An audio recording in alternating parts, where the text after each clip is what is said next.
Well, welcome everybody. This hour we have Dorota Langer, and she is in learning development, specifically an instructional designer. And she's going to be doing a bit of a workshop, a quick workshop with us, where she's going to talk about using coaching techniques to design some impactful learning solutions.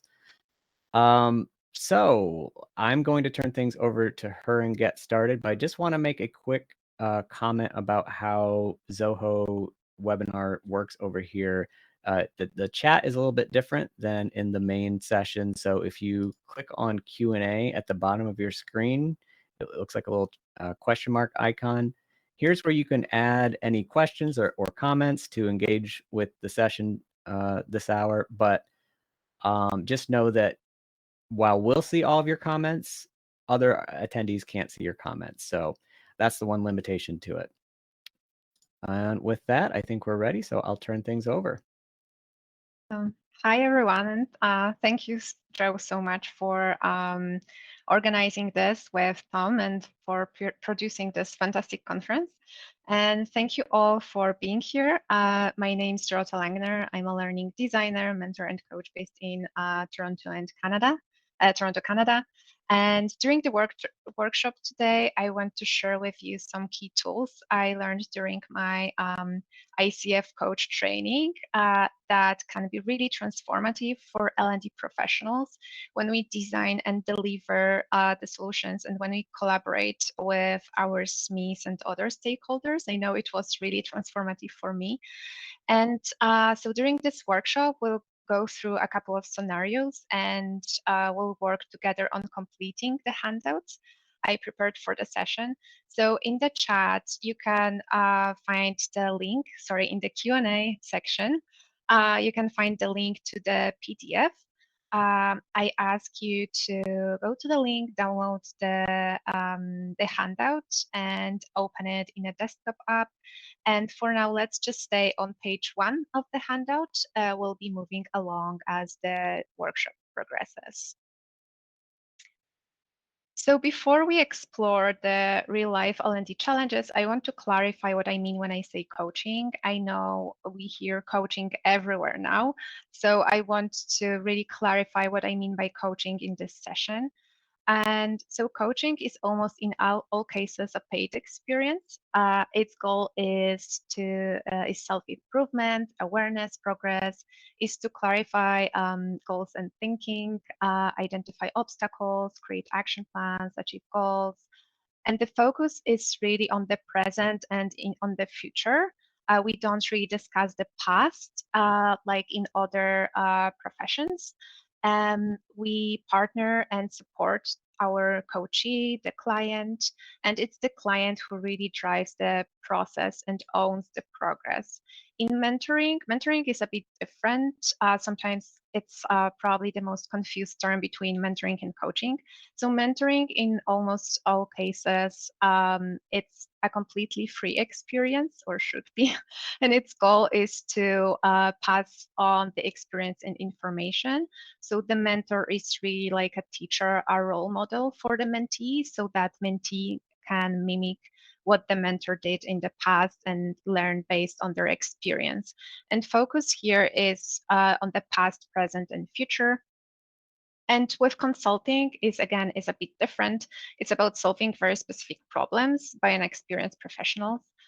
They provide some solutions to the organizational challenges, and it's the consultant. The consultant is really responsible for gathering information and advising.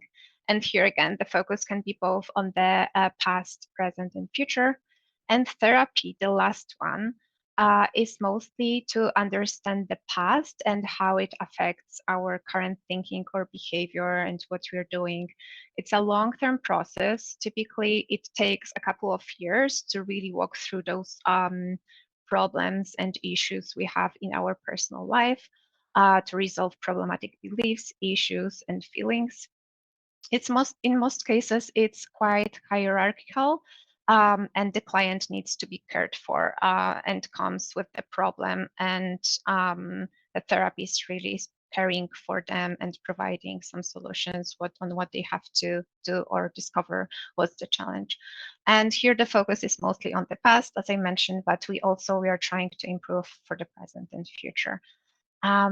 So let me know in the Q&A. I know it's quite tricky. Let me know in the Q&A if you have any questions about those differences and if it's still confusing. I'll be looking at the Q&A section and yeah, let's move ahead. So meet Frank, our L&D partner. We'll be experiencing some real life situations and challenges with Frank and learning about new ways on how to solve them and explore. First, as with every project, we're starting with the project kickoff and asking questions. So now please look at page 1 in the handout. And Joe, if you could share again the link that I had shared before, that would be great. So that everyone can access the handout again. Thank you.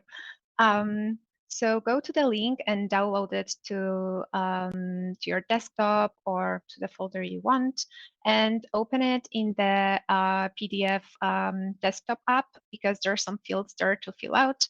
So we'll be moving along this handout during the workshop and trying to solve some case studies and scenarios. Okay. So now we are kicking off with the first meeting with subject matter experts. I'm sure some of you, or maybe all of you, experienced that before. So the scenario is, after introductions, Frank says, "Thanks everyone for being here. To get started on the project, I need your content. What do you have available now, or when you can collect it for me? Do we need to involve someone else? Is May 5th okay?" After a long silent pause, two SMEs mentioned a few resources. It's not something Frank was looking for. They don't get my ask, he thinks. One SME sends him a private message. "Frank, why are we here? We worked on this 6 months ago." The other three SMEs stare blankly at the camera. What would you do differently if you were Frank? Okay, so now let me know, what would you do differently? What do you think is the problem here?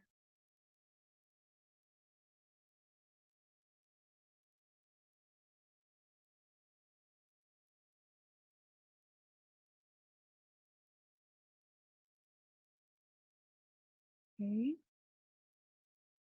So feel free to type in the Q&A section.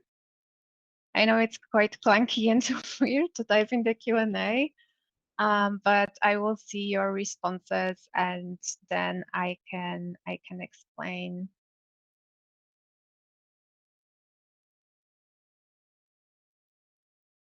Okay. I see the first one. I'd start with why we're meeting. What is the topic? And I'd discuss how timeline and roles for the project work. I'd make sure they understood their role before I asked them to do something. Yeah, this is a great response. I love it.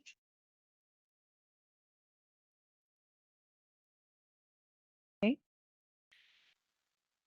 Okay. Thank you. So yes, exactly. When you start with the project, oh, I see more comments, understand the value of their input. Exactly. We really have to appreciate like what they do. And another one, I'd ask each SME their goals for the project. Exactly. Stating the goals for what you want to achieve, and starting either the project meeting or workshop, it doesn't matter. What we want to achieve is our business goal is to. So that's the key to help people being aligned to what we want to do in this time we have together.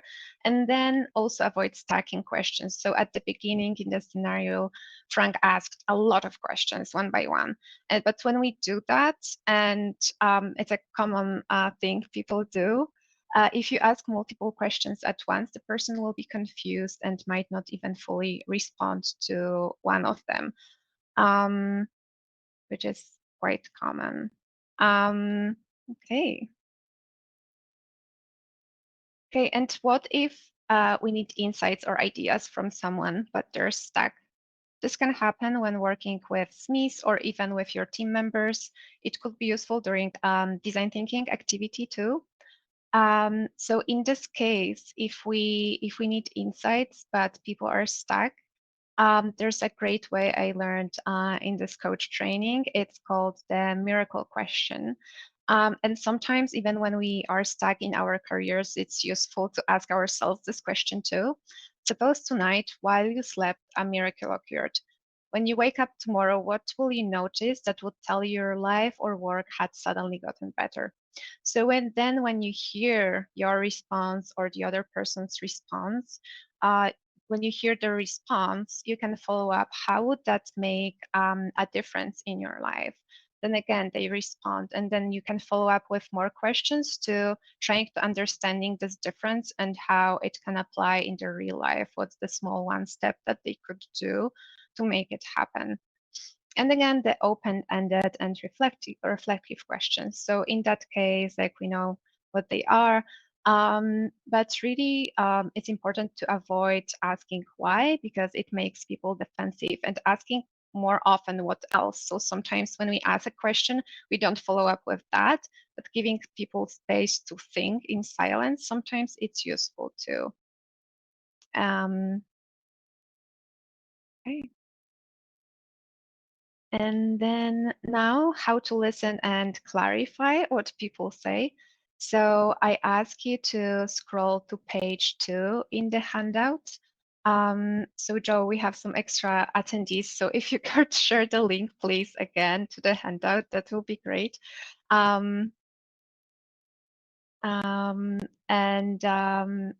so, okay, let's go to page 2.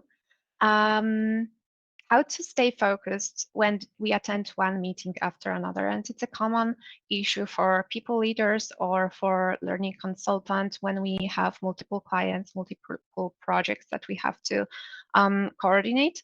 The key here is the 30-second mindfulness. It really takes 30 seconds, and it's enough to refocus and stay present. So the idea here is to pause, stay still. We can close our eyes or just like look down, take deep breaths, and really pay attention to how our body feels. And there was an interesting article that I read in preparation for this workshop from Harvard Business Review.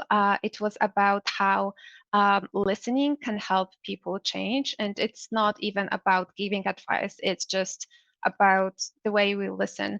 So in the research, they had two groups of people, people who behaved as they're distracted while they're supposed to listen, and people who listened really deeply. And the researchers found that speakers paired with good listeners versus those who were playing distracted listeners felt less anxious, more self-aware, and reported higher clarity about their attitudes on the topic. So imagine how it might impact the performance in your workplace or even the relationships with your relatives when you listen deeply. It's something, even just giving people space to talk, ask a couple of questions, and that can be enough. That can actually help them to feel heard and to come up with some great ideas. Okay. Now, another scenario, paying attention and clarify. And so again, please feel free to type in the Q&A what you think about this scenario. Frank often responds to L&D content requests from staff. Employees expect solutions to problems like, I want my team to be more effective. I want to get better at presenting to a group of people. He sends them links to online courses or articles about effectiveness or presentation skills. While they like it, he often hears it doesn't solve their problems. How can he better respond to those requests? Okay. Let me know in the chat. What do you think?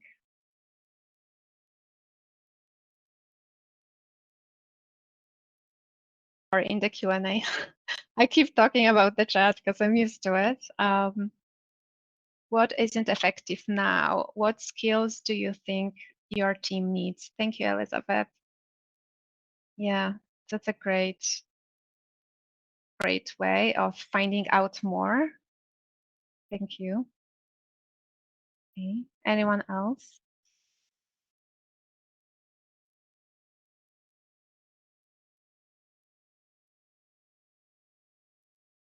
I'll give you a couple of seconds.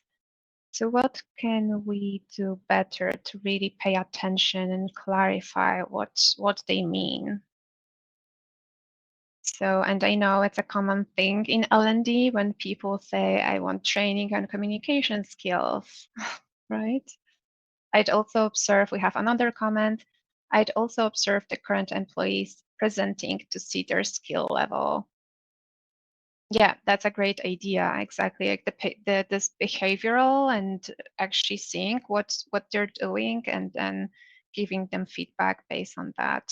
Yeah. So I have a few more suggestions here.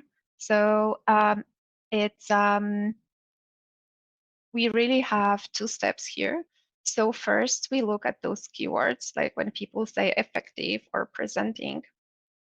We're trying to identify those keywords, and it's really to understand metaphors or words that can be interpreted in many ways, or to find reasons why something is happening. And once we have those keywords like effective and presenting, something that can be confusing to some people, we ask clean questions using this language that this given person used. So we follow up with how does more effective could look like. If you were better at presenting, what would be different? And then when we ask those follow-up questions based on the words that can be interpreted in many ways, we can clarify more. And it's happening a lot, I'd say in 90% of cases when I coach someone. For example, I had a situation when someone said that I want us to be more creative at designing our digital product. And in my head, I was like, okay, yes, I know what they mean by creative, but I asked them these questions. What When you say creative, what do you mean by that? And their answer really surprised me because they said simplicity, and that's something I didn't think at all. They said simplicity because I want this solution to be as simple as possible for customers. And they were clear. They said, I don't want any fancy colors. I don't want any fancy shapes. I just want us to be creative in designing the simplest navigation possible for our customers. And it's happening over and over again, as I said, when I ask this question, just to clarify what do they mean by that. Because in most cases, the word that they used, my assumption is different than what they actually meant. So when you ask those clean questions, it's to avoid guiding the person towards an idea or option and making the wrong assumptions, and then in the end proposing the wrong solution for that. And then at last is about clarifying the importance. What's important about that? Why, maybe not why. What's the reason behind you want to do it? And it's, again, to understand the background and context of the situation. What's the actual need? Okay, the next part is about practicing your mindset. So please scroll to page 3 in the handout now. Okay. And the scenario now is about Frank getting feedback, a lot of feedback from learners. He received 105 comments and he thought, what's wrong with me? Was it really that bad? 3 of the comments are about an activity and how it's confusing. I was clear why they don't get it. A moment later, Frank gets a call from a SME. Can you add this one more thing to the content? Now Frank is really annoyed. How could he shift his mindset? So let me know in the Q&A some of the ideas of how do you approach. I'm sure you faced that somehow when you created something and you got a long lengthy feedback and you had to go through it. So let me know, how do you deal with that?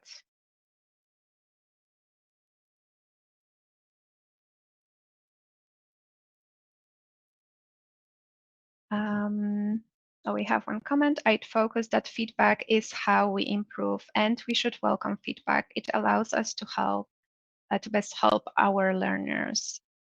Yes, that's a great comment, right? Having this learning mindset, and that's exactly where we are going and trying to learn. We have another comment from Farida. Incorporating an iterative mindset, not every comment and content has to be included ASAP, but it could be analyzed and added to a future iteration. Yes, exactly. I love iterations. And I'd ask Frank if he'd like to sit down with me, watch or view the activity and see it from my learner perspective. That way he can see the unclear parts. Yes, exactly. Yes. Thank you so much. Exactly. It's all about the mindset and also the goal.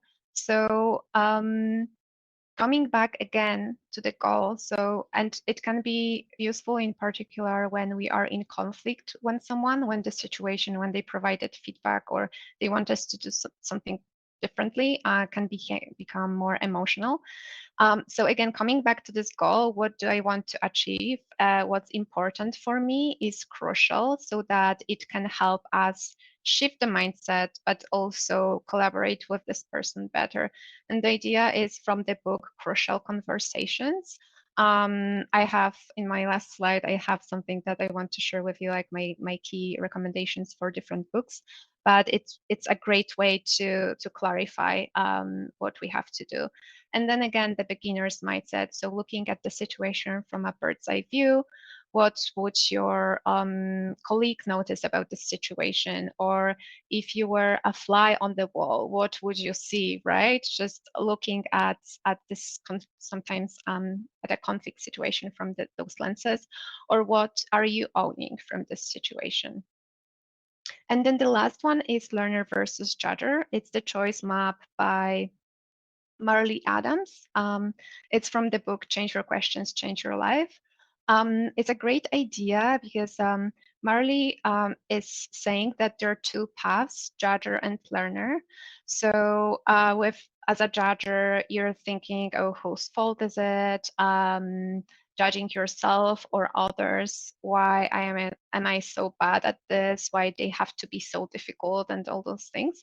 But um, even observing that we are thinking this way and catching ourselves will help us move to the learner mindset. So something that one of you mentioned in the Q&A, learning about the situation. So asking ourselves, what do you think that person really wants? Considering those basic needs for connections, belonging, appreciation, what is actually happening, what can I learn from this, how can I get better, how can I benefit the team by doing something this differently, for example.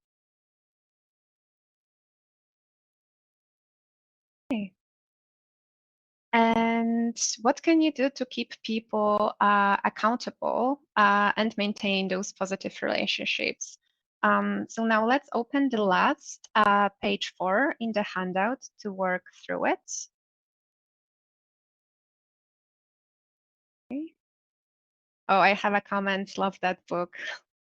Yeah, those I don't know which book did you mean, Elizabeth? If that was the Change Your Questions, Change Your Life, or the Crucial Conversations, but oh, Crucial Conversations. Yeah, it's great. It's great for people who hate conflict like me. So yeah, it's very useful for to understanding how you can approach those difficult conversations.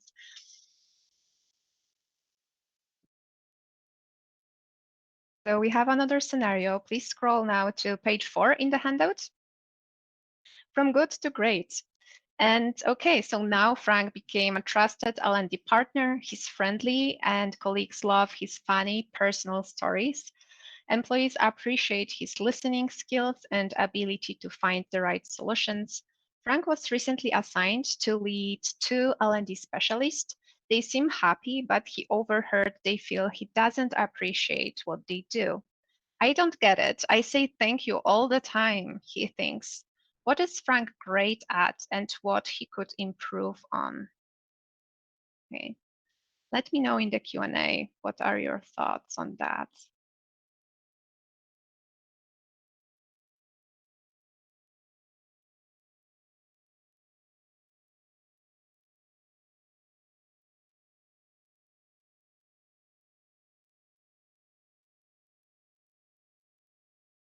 Okay. So he's saying thank you a lot, but they think they don't appreciate that he's not appreciating them. Okay, we have a comment. He's good at helping his audience, but not good at building relationships with his team. Yeah. Okay, anyone else? Acknowledging and giving specifics on what he appreciates. Yes, that's a great idea, Lauren. I love it. Yeah. Okay. Anyone else? Okay, providing more specific feedback on their performance so they feel seen. Yes, exactly. Thank you, Farida. So when we say thank you, Frank connecting with each person individually and personally.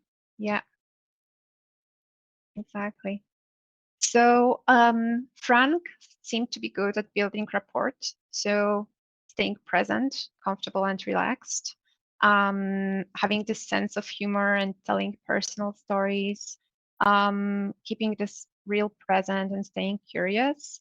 But he should move past saying thank you.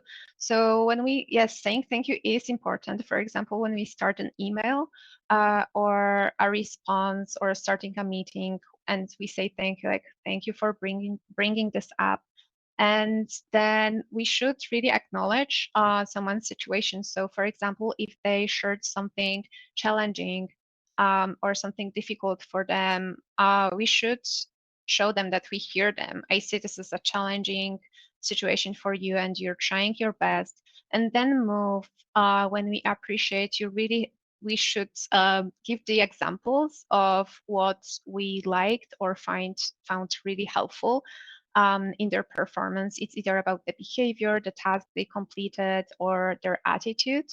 For example, when we deliver projects to learners or to clients, we can say, thank you so much for paying attention to details and being creative with the design. It really made an impact on the learner experience, and they're just loving the look and feel of the solution. So when we mention the specifics about what we appreciate about the other person and their attitudes, and also the impact that they made with their behavior or ideas. Okay. And now, how to help your team or colleagues progress on a project more effectively, stay accountable, and prepare for the upcoming challenges.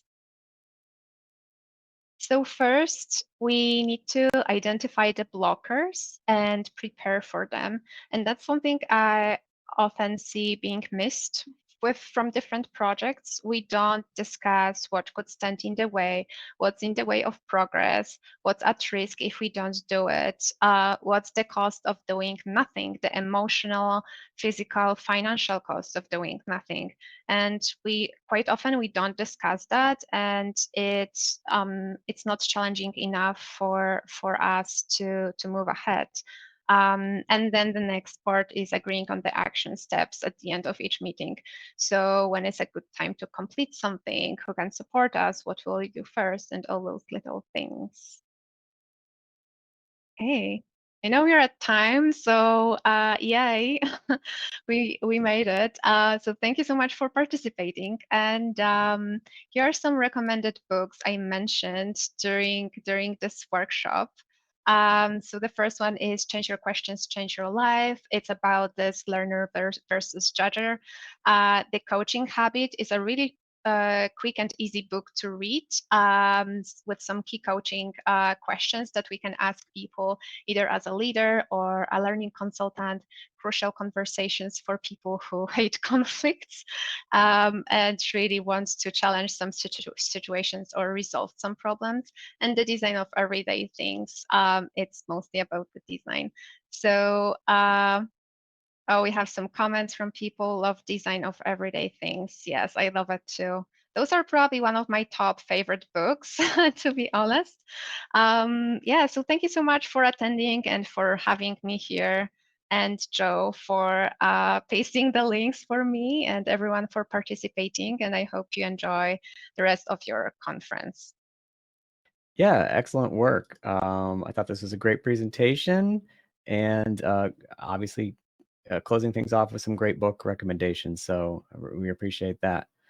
I would just direct everybody to hop on to the main platform over on Hopin for the, I think, final session that still may be going on. But yeah, once again, great job, and I will close this out here. Thank you. Yeah, thank you. Thank you, Joe.